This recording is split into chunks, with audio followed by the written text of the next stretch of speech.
Hello and welcome back. Well, we made pretty good progress yesterday on the motor. We have just a couple more items to take care of on the top and bottom, and then we can start attacking it from the sides, pulling off the valve covers and the heads, and we'll get the pistons out, and hopefully we'll get to split the block in half today and take a look at the damage. So let's get started. Let's start by taking this cover off.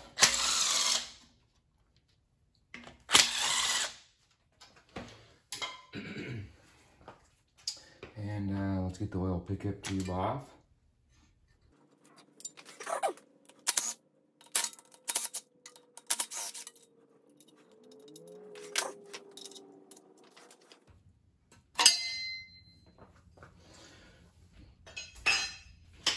And then we can pull the windage tray off.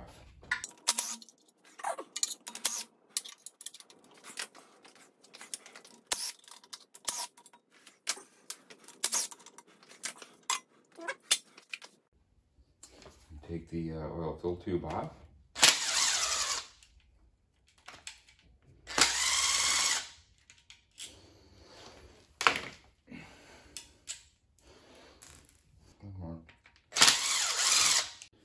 I tell you, these motors just keep leaking oil forever. So let's go ahead and take the valve cover off now.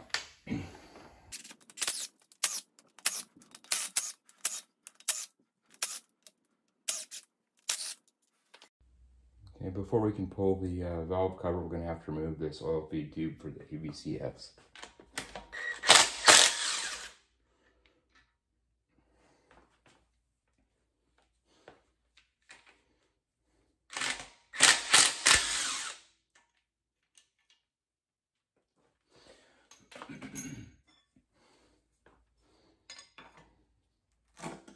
There we go.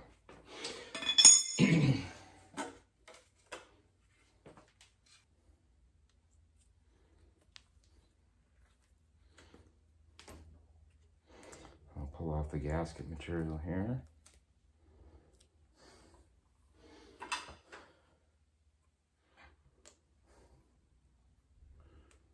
And there we go. Now let's pull the oil tube from the right side of the motor.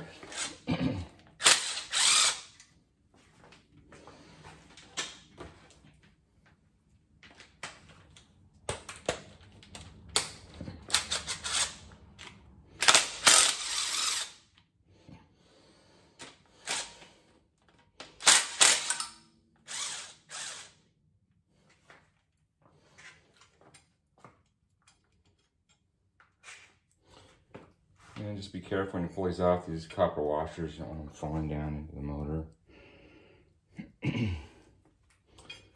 Okay.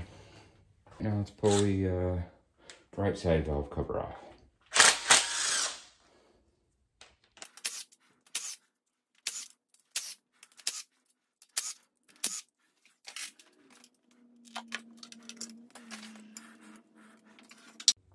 Let's pull off the bracketry for the turbo now.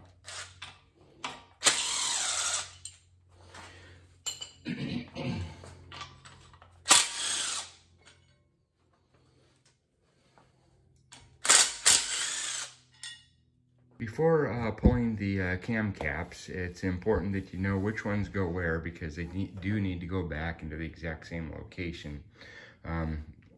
As far as orientation, you can see that these caps have a little arrow on them, which means that points towards the front of the motor. So orientation isn't a problem.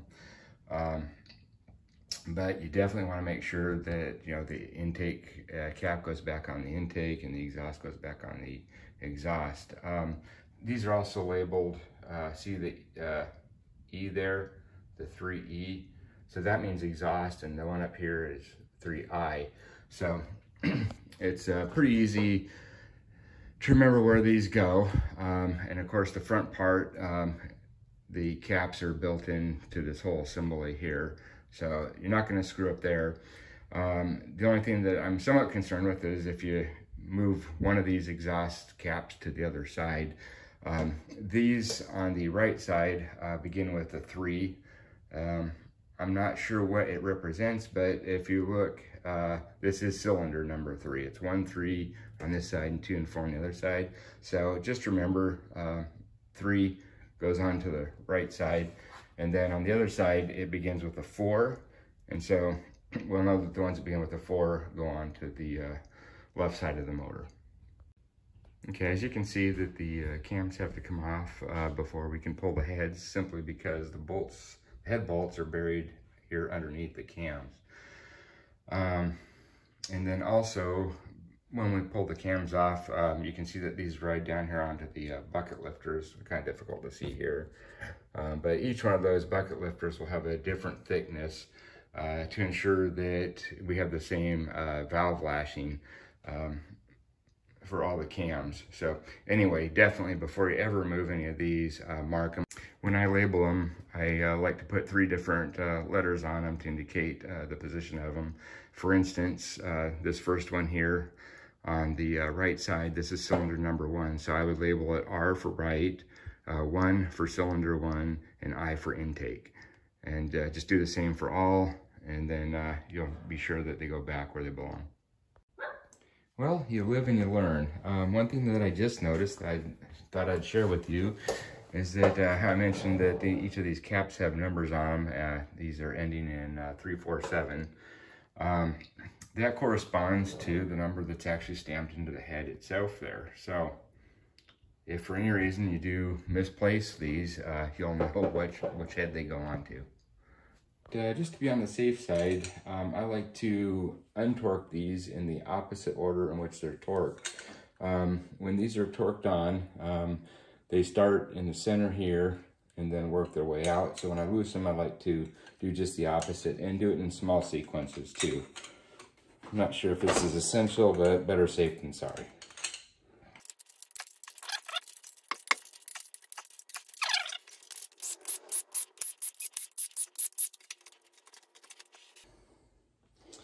And this piece will probably take a little more force to pull off, because when it's put on, there is some RTV that's used. I'll get something to pry it here.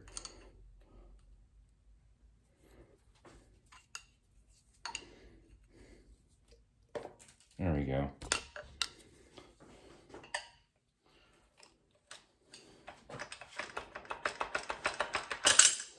And when you remove this stuff, have a towel or something laid out, something very soft to put these on, because it's very easy to damage any of these.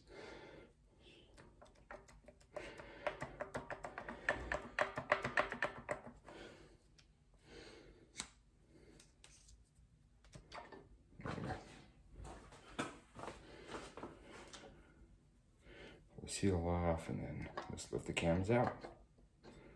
There we are.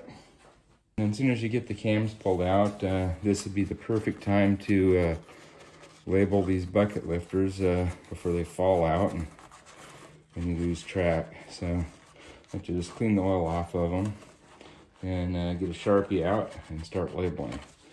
Okay, so this is the right side of the motor.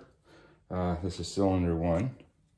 So, and then this is the intake and the exhaust down here. So I'm going to label this R1I,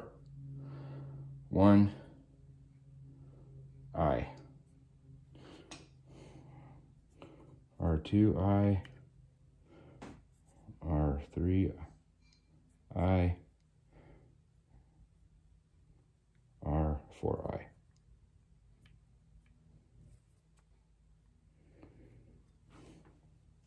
And so on and so forth. Okay, and then with them labeled, just take a magnet and then just pull them out. And the thickness of each one of these is actually stamped on the underside of these bucket lifters. This one here looks like 416 or something. So anyway, they're all different.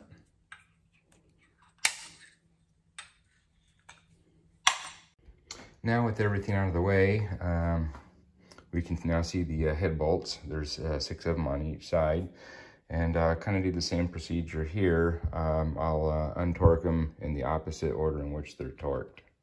The technique I like to use when at least loosening these head bolts is to move the engine back over horizontally, because I find it much easier to push down than to pull across. So anyway, we'll just start breaking these loose.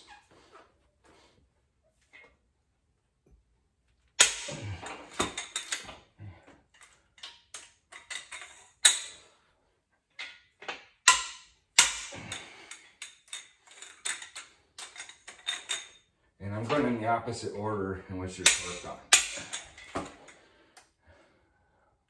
I just don't want to take any possibility of warping the head at all. So let's do this in small incremental stages.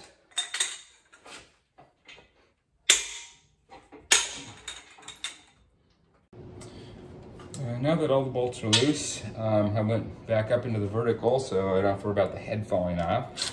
And now we can just zip these out real quick.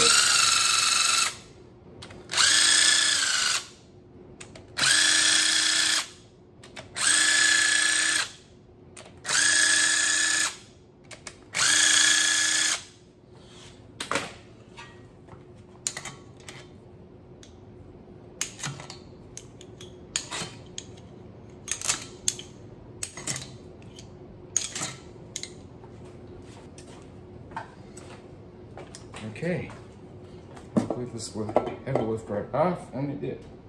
Perfect. And there's the gasket. So anyway, the other side is going to be the exact same procedure, just the other side. So I'm going to spare you the boredom of watching this all over again, and I'm not going to record it. The other side came off without a hitch, and so now we're down to our short block. So let's start pulling some more things off. I'll start here pulling the knock sensor off.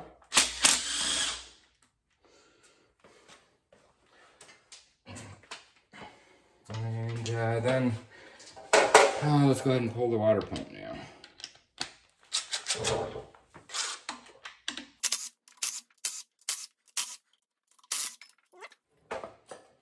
And I guess the oil pump can come out next.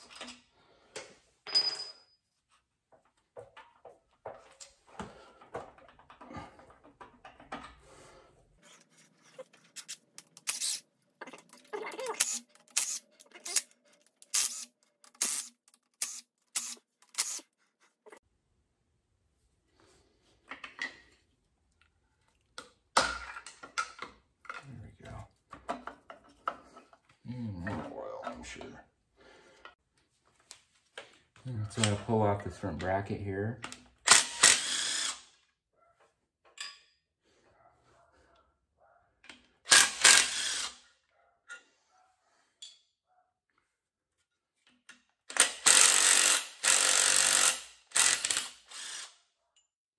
While the motor is still on the engine stand, I guess we could pull the front two pistons.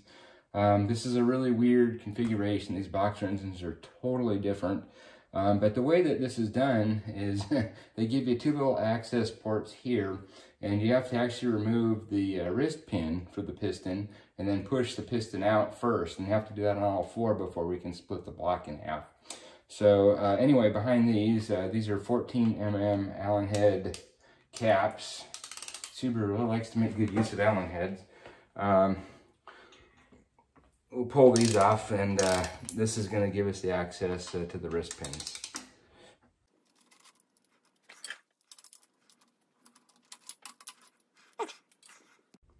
All right, now we need to turn the motor until the wrist pin centers itself in this hole here. Let's see, let's keep spinning it, and there it is. I'll try to get a video of this so you can see. All right, hopefully there's enough light here you can see, but I'm gonna go ahead and spin the motor, and we'll take a look in here, in that little hole. And you should see, there we are. See the wrist pin is coming in the sight there. And then there will be a little C-clip that we need to pull, and then we can push the pin out from the other side.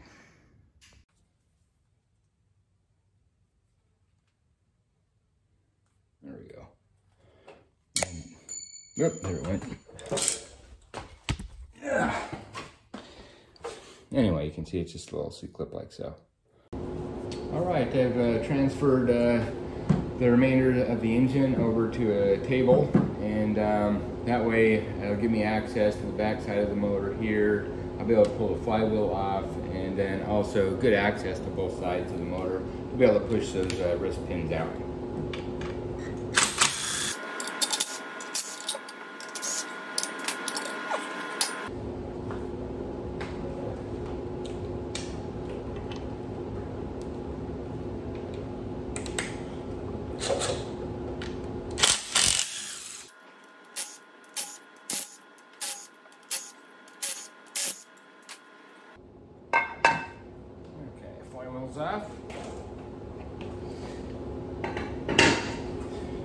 And with the flywheel off, we'll now have access to another port here for the wrist pins, and then also this oil separator plate.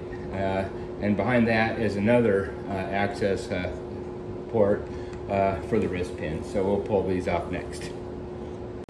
I'll warn you now, everything that you unbolt or unthread from the back of here is very easy to strip out, especially these Allen head bolts. I've never been successful extracting these without screwing up a couple of them. These screws here, I think they're aluminum. They're very soft and very easy to strip out.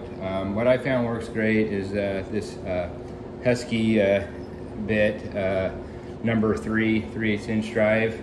It usually works. It fits in there really nice. So let's give this a shot. Oh shoot, that's tight. There we go.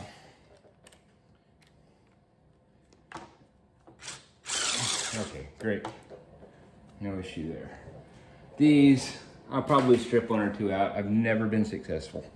Here goes nothing. It is a number 4. I'm sure it'll strip out. Yep, it did.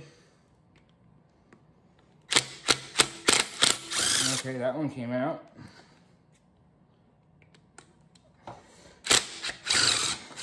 Great. It started to strip. Oh boy.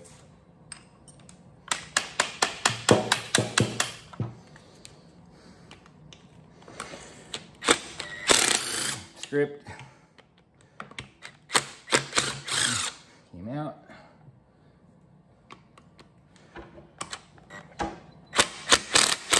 And stripped. So 3 out of 3. So half of them stripped out, just as I suspected. So here's plan B. I take a Torx type head. I don't remember what size it is, but it's just slightly larger diameter than the hole. And tap it in. And then I'll hit it with the impact, and hopefully that'll pull it out. And there we go. Okay, the size I'm using here is a T27.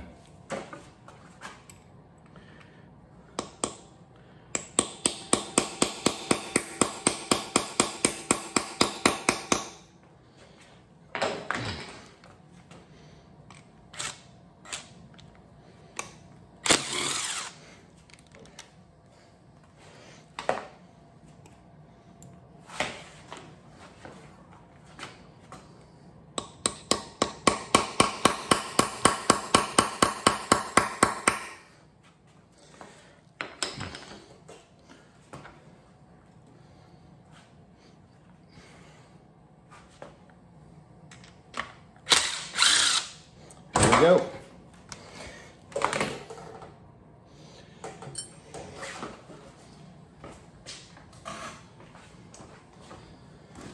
All right, now I can take these access plates off. There's one. It does have an O-ring on this one.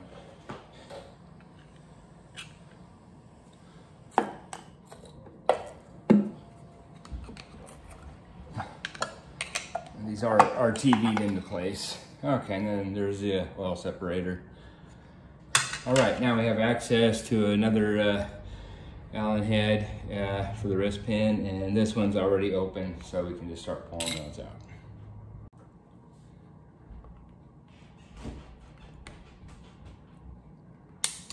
There we go. Okay, and then here's again the 14 mm Allen head.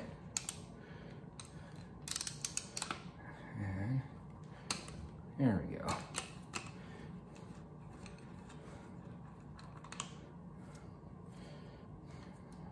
And out. All right, and I apologize. I didn't quite get as far as I wanted to today, but we're pretty darn close. Basically, all we need to do is get the wrist pins out, pop the pistons out, and then we can split the block in half. So I promise you for sure on the next video, I'll get that done. Till then, see you next time.